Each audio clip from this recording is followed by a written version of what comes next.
Bharatiya Janata party की सरकार आई है, लगातार आउटसोर्सिंग को बढ़ावा देने का काम कर रही है।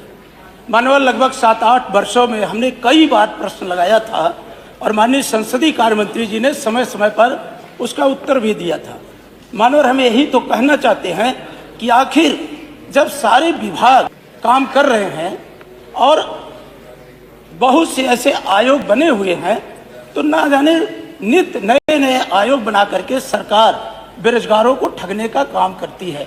मानवर जहाँ तक आउटसोर्सिंग है, बाबा साहब ने जब संविधान सभा में कहा था कि भारत के अंदर एक बेहतर संविधान है, लेकिन ये सरकार की नीयत पर निर्भर करता है।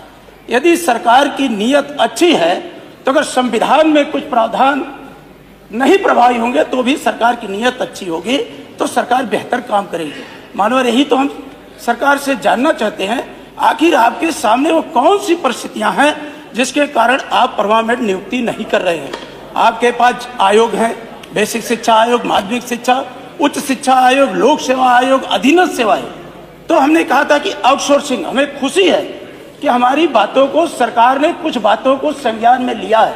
कल माननीय मुख्यमंत्री जी ने बजट के बाद जो प्रेस कॉन्फ्रेंस किया था तो उन्होंने कहा था कि नहीं, हम आउटसोर्सिंग के लोगों को 16,000 से लेकर 20,000 तक वेतन देने का, और उन्होंने कहा एक कारपोरेशन भी बनाई। तो मानो कारपोरेशन क्यों बना रहे? यही तो हमारी शिकायत है। इस समय 9 लाख से ज्यादा आउटसोर्सिंग कर्मचारी, ये नगर विकास मंत्री जी, ऊर्जा मंत्री जी बैठे हैं, इतने योग्य विद्वान आदमी के रहते मानवर सबसे ज्यादा 96,486 तो आपके ऊर्जा विभाग में आउटसोर्सिंग है। नगर विकास में मानवर 1,70,143 ये आपके नगर विकास में है। तो क्या आप इसमें हमारे पिछड़े और दलितों को आरक्षण देने की आपकी व्यवस्था है? आपने जब प्रश्न आपसे हम खड़ा करते हैं, आप एक नई व्यवस्था लेकर के आते हैं। हमने पूछा था आप इनको कर्मचारी नहीं मान रहे हैं, तो आज मुख्यमंत्री जी ने कल स्वीकार किया कि अब हम मुख्यमंत्री जन आरोग्य के माध्यम से 5 लाख तक हम इनको इलाज फ्री करेंगे। मानवर जब आप कर रहे हैं तो आप इनको कर्मचारी का दर्जा देने में आपको क्या दिक्कत है? फिर आप एजेंसियों को कमीशन दे रहे हैं। फिर इन्होंने कहा नहीं, हम कारपोरेशन में इन एजेंसियां नामित होंगी, इनकी निंदा, अब सरकार उनको कमीशन देगी। आखिर सरकार की क्या मजबूरी है कि प्राइवेट एजेंसियों को, सेवा प्रदाता एजेंसियों को कमीशन दे रही है? और एक समान काम के लिए समान वेतनमान, हम जब जाते हैं आपके मेडिकल कॉलेज में, चाहे लोहिया संस्थान में जाएं या आजमगढ़ के अंदर सदर अस्पताल में जाएं, अभी कुछ दिन पहले मानवर में गया था, हमारी नर्स बहनें खड़ी हो जाती हैं कि विधायक जी हम आउटसोर्सिंग के हैं, हमें 14,000 मिलता है, और जो हमारी पुरानी नर्सें जिन सरकारों को आप कोसते हैं वो पाती हैं 60,000, 65,000, 70,000। आप इतना बड़ा भेदभाव लाते हैं। और हमारे आरक्षण, क्या आप आउटसोर्सिंग में आरक्षण देने पर विचार करेगी सरकार? और नहीं है, आउटसोर्सिंग में आरक्षण नहीं। माननीय संसदीय कार्य मंत्री जी, आप एक नया सामंत पैदा किए हैं, वो हमारे बेरोजगार नौजवानों को ठगने का काम करता है, कमीशन लेता है। और मैंने खुद जो आपकी आउटसोर्सिंग एजेंसी काम कर रही है, हर दूसरे तीसरे महीने उन्हें बाहर कर देती है, 3-3 महीने तक उनको वेतन नहीं देती है। तो आप लगातार बेरोजगार नौजवान नवयुवतियों के साथ आपका दोहरा व्यवहार है।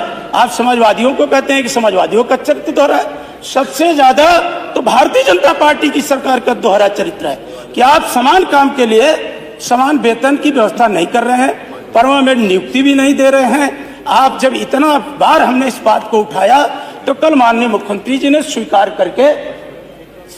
करके माननीय मुख्यमंत्री जी ने वो एक आयोग गठित करने का बात कही है।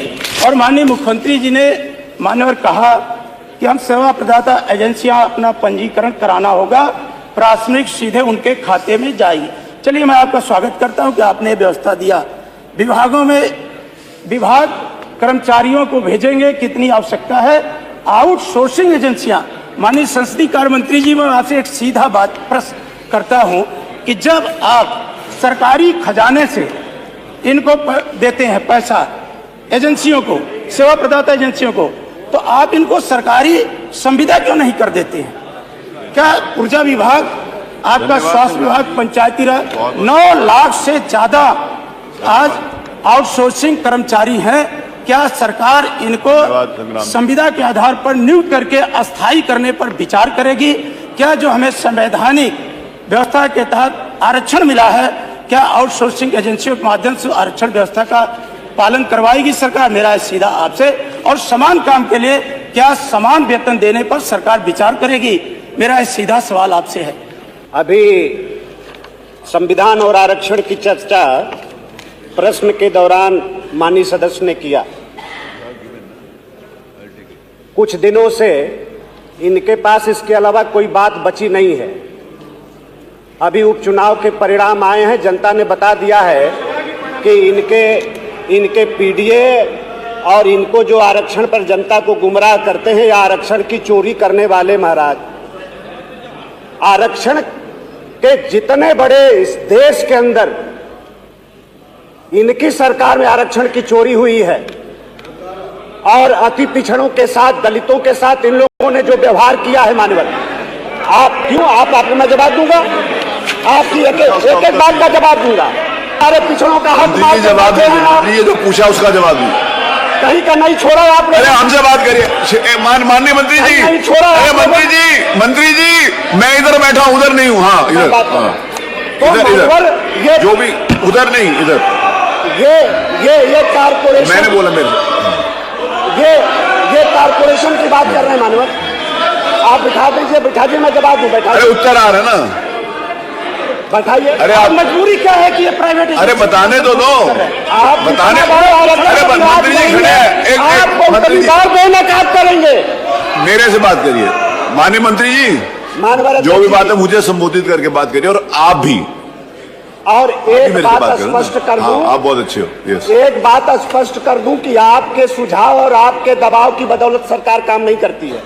अगर ये भ्रम हो तो सुझाव अच्छा होगा करने चाहिए। आप भ्रम को निकाल दो, आपके दबाव से नहीं काम करेगी सरकार। फिर आप वही बात कर रहे हैं सरकार पूरी तरीके से, फिर आप वहीं से बात कर रहे हैं, ये गलत बात है मंत्री जी। ना मंत्री जी ऐसे आप, मैंने आपको 2 बार निवेदन किया कि आप मुझसे बात करिए, फिर आप उधर बात कर रहे हैं। सुझाव आप उनका सुझाव ले सकते हैं, आप ये नहीं कह सकते आपके सुझाव पर बात नहीं। सुझाव देने के लिए वो बैठे। माननीय अध्यक्ष जी, जिस कारपोरेशन सुझाव दे सकते हैं आप करना ना करना आपका काम है, आप बोलो आपके। माननीय अध्यक्ष जी, तो अच्छा सुझाव होगा तो करेंगे। माननीय अध्यक्ष जी, जो व्यवस्था है माननीय सदस्य तो बहुत पुराने हैं और उनको ये मालूम होना चाहिए कि आउटसोर्सिंग पर आरक्षण है। बात में बता दिए। ये पंकज मैंने कहा पीछे से कुछ कर रहे हो, माननीय उकसा रहे हो। माननीय अध्यक्ष जी, बात बीच में काट रहे हैं, जानकारी है नहीं, जानकारी नहीं है, बात बीच में काट रहे हैं। पूरी बात कम से कम कर लेने दे, उसके बाद काटिए। यस। अरे सुनो ना, देखिए नहीं, सवाल ये है कि बीच में जब मालूम जानकारी हो तो हम खुद बैठ जाएंगे, अगर जानकारी बेहतर हो खुद बैठ जाएंगे। देखिए, अरे सुनो ना अध्यक्ष जी, फहीम इरफान नहीं। माननीय अध्यक्ष जी, मैन पावर पर आरक्षण है, वर्क पे नहीं है।